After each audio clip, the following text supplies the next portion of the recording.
क्रोध में बढ़कर अपनी जटा उठाई और तोड़कर जमीन में पटक दिया।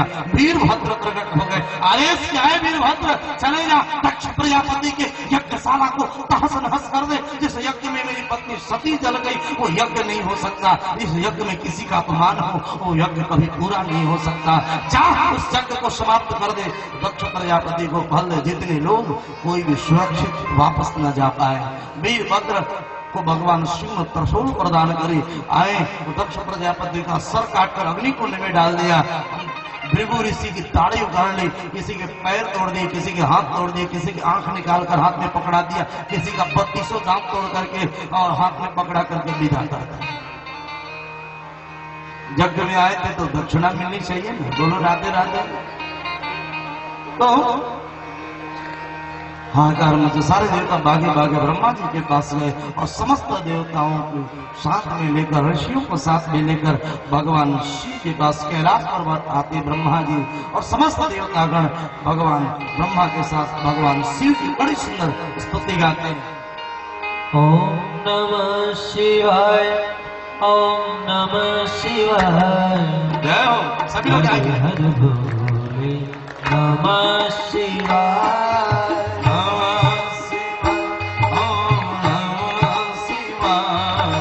हर हर भोले नमः शिवाय, हर हर भोले नमः शिवाय। जटाधरा शिव जटाधरा, हर हर भोले नमः शिवाय, शिव जटा गंगाधरा शिव गंगाधरा, हर हर भोले नमः शिवाय, गंगाधरा शिव गंगाधरा, हर हर भोले नमः शिवाय। ओम नमः शिवाय, ओम नमः शिवाय, हर हर भोले नमः शिवाय, नमः शिवाय, ओम नमः शिवाय, हर हर भोले नमः शिवाय। नारायण महेश्वराय, वीराय शौर्य जगदम्बराय, तस्मै नारायण नमः शिवाय, ओम नमः शिवाय, ओम नमः शिवाय, हर हर भोले नमः शिवाय। मंदाकिनी सलिल चंदन चर्चिताय,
बताइए प्रेम से। हरे बोले नमः शिवाय। बागंबर है शिव बागंबर है, हर हर बोले नमः शिवाय।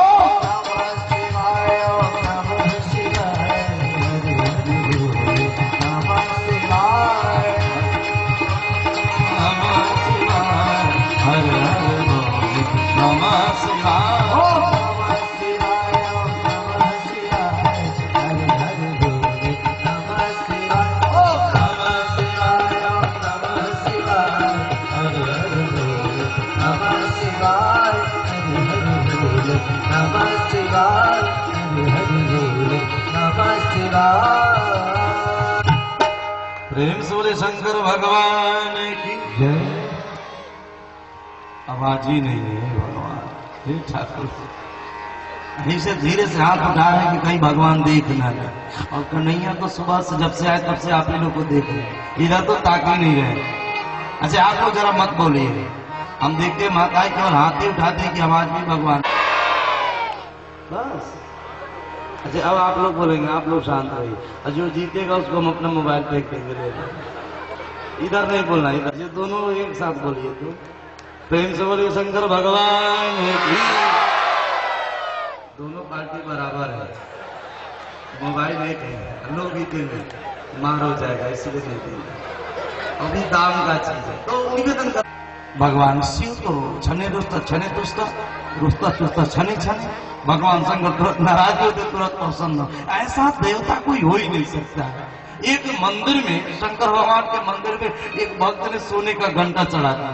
एक गांव के चोर को पता चला, दौड़ा आया रात में और उतारना चाहा तो घंटा तो ऊंचा था, पहुंच नहीं पाया, तो भोलेनाथ के ऊपर चढ़ करके घंटा उतारने लगा।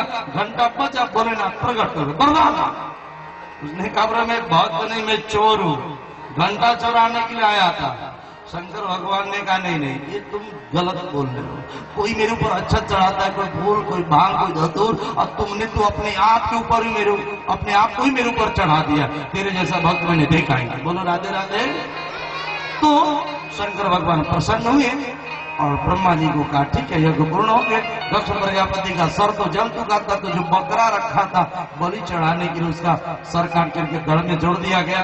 और जितने देवता थे सबको भगवान शिव ने कृपा करी, दोबारा यज्ञ शुरू हुआ, तब जाकर यज्ञ पूर्ण हुआ।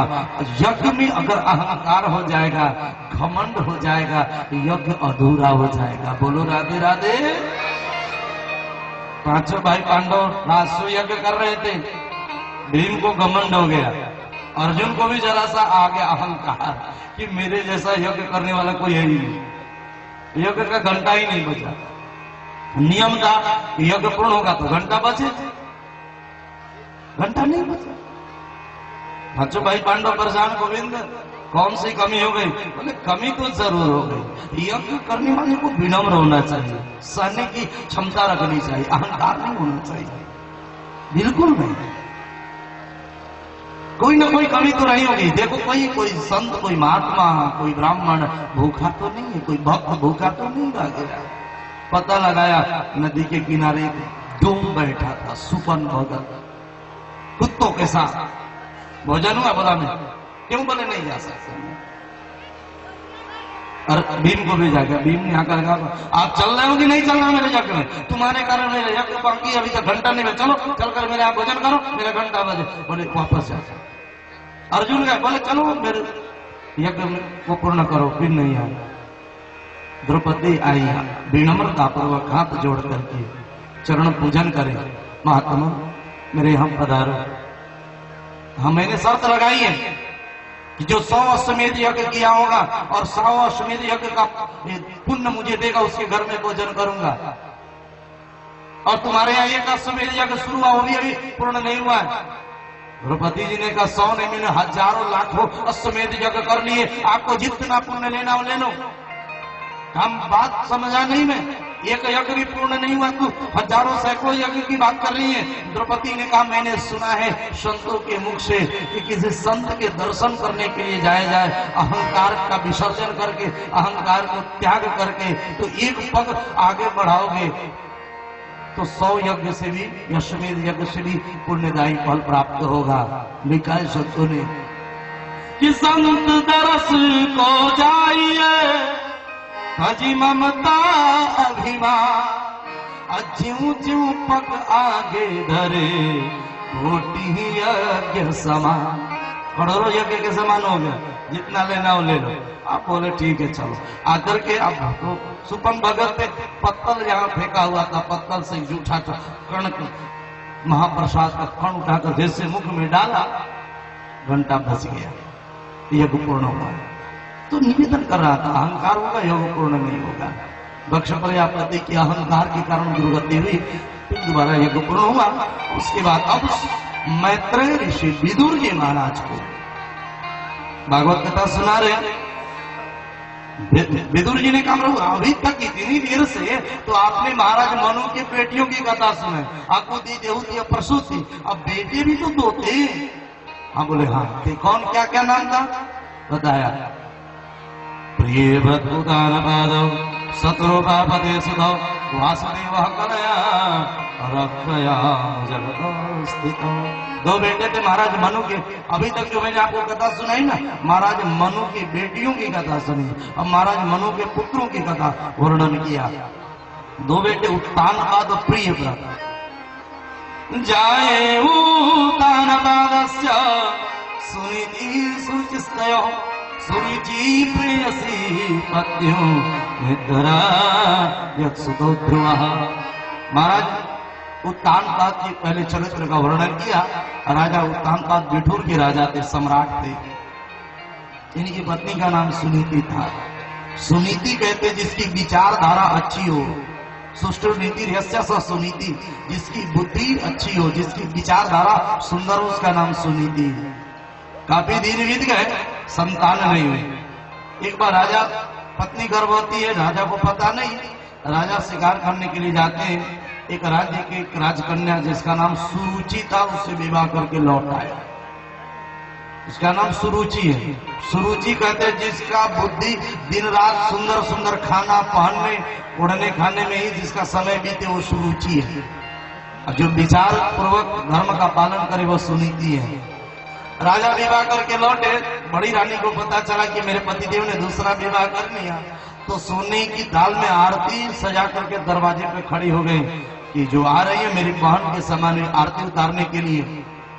छोटी रानी ने पूछा राजा ने ये कौन है? बोले आपकी बड़ी बहन है, मेरी धर्म पत्नी बड़ी पत्नी।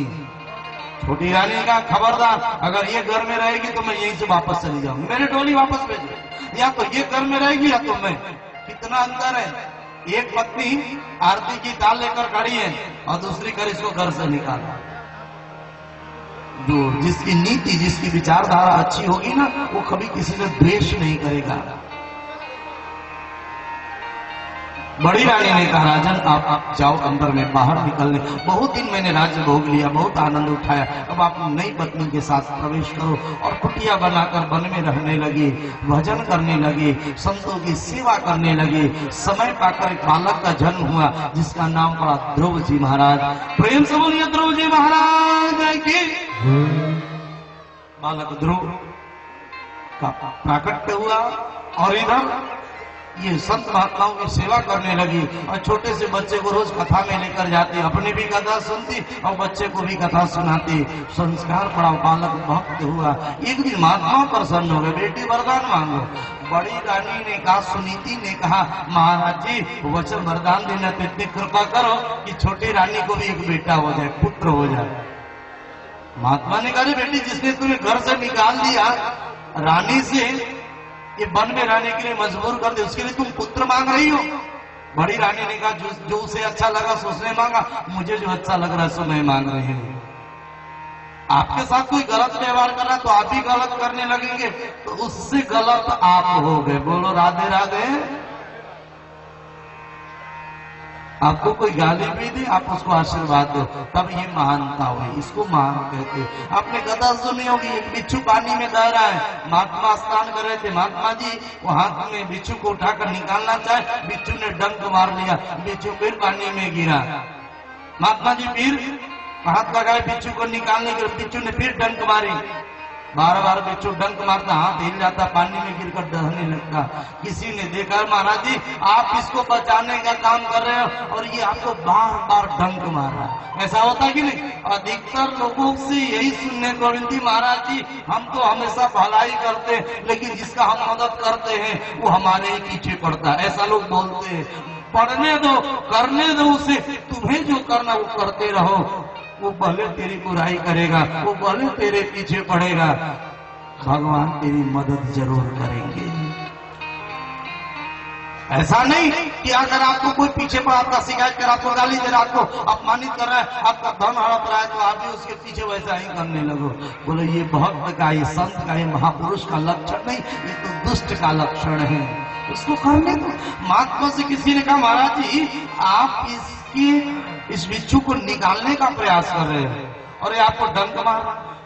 महात्मा जी ने कहा ये 1.5 इंच का जीव मरते समय भी इसको पता है कि मैं डूबकर मर जाऊंगा, फिर भी अपनी आदत को नहीं छोड़ रहा। इसकी आदत है डंक मारना, तो मरते समय भी अपनी आदत ये नहीं छोड़ रहा है। तो जब 3.5 हाथ का आदमी मैं हूं तो मैं अपनी आदत नहीं फिर छोड़, इसका काम है डंक मारना, मेरी आदत है इसको बचाना। समझने की बात है। बोलो राधे राधे। सब हो रहा है लेकिन राधे राधे बोलने में आप लोग कंजूसी कर रहे हैं। पहली बार भागवत कथा हो रही है, पहली बार हो रही है, इसीलिए आदत कम है। जरा हाथ ऊपर उठा के प्रेम से बोलिए राधे राधे।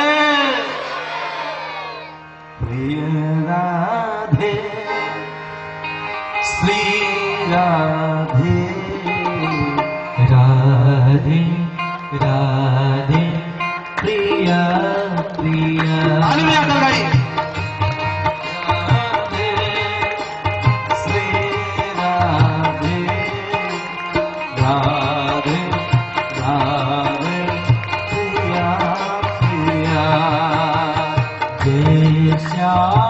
सभी लोग आइए।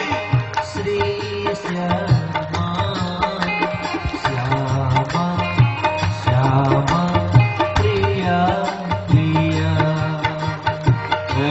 श्यामा श्री श्यामा श्यामा श्यामा प्रिया प्रिया। राधे राधे जय हो। प्रिया प्रिया।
राधे राधे राधे राधे राधे राधे गोविंद राधे राधे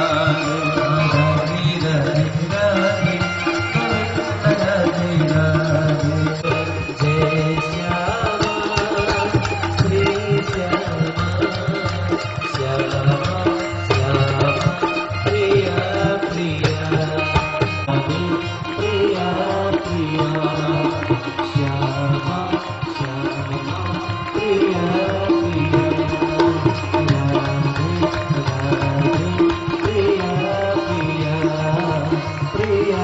प्रिया प्रिया सुनीति जो बड़ी रानी उसने संत से आशीर्वाद लिया और संयोग से इनको ध्रुव हुआ तो उधर भी एक पुत्र का प्राकट्य हुआ जिसका नाम उत्तम पड़ा।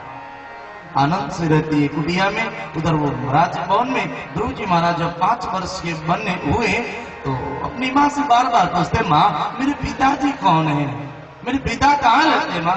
पर देख बेटा अपने पिता की गतिविधि व्यवस्था में शामिल होना चाहता है।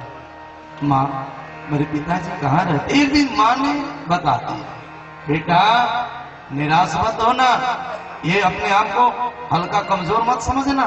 तेरे पिता कोई और नहीं, यहाँ के जो राजा है ना बिठूर के सम्राट जिनका नाम उत्तानपाद है तो उन्हीं का बेटा है। तेरे पिता राजा उत्तानपाद है। सुनते गुरु जी दौड़ पड़े, माँ मैं राजा का बेटा हूँ, इस कुटिया में हम लोग क्यों रहते माँ।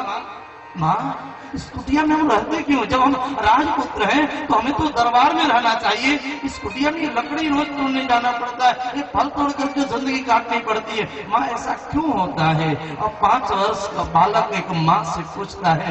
माँ रोने लगी और रोते हुए अपने जिगर के टुकड़ों को हृदय से लगाया, बेटा ये समय की बात है। ऐ ध्रुव एक वो भी समय था जब इस विराटनगर की में समाधि हुआ करते थे, लोग दर्शन करने की लाइन में खड़े रहते थे। आज वह भी समय आ गया बेटे कि जंगल से लकड़ी लकड़ी बीन करके जिंदगी गुजारा करनी पड़ती है। किसकी जिंदगी में कब कैसा समय मोड़ ले कुछ नहीं कहा जा सकता। समय पड़े नर क्या करे, समय समय की बात, किसी समय के दिन बड़े किसी समय के रात।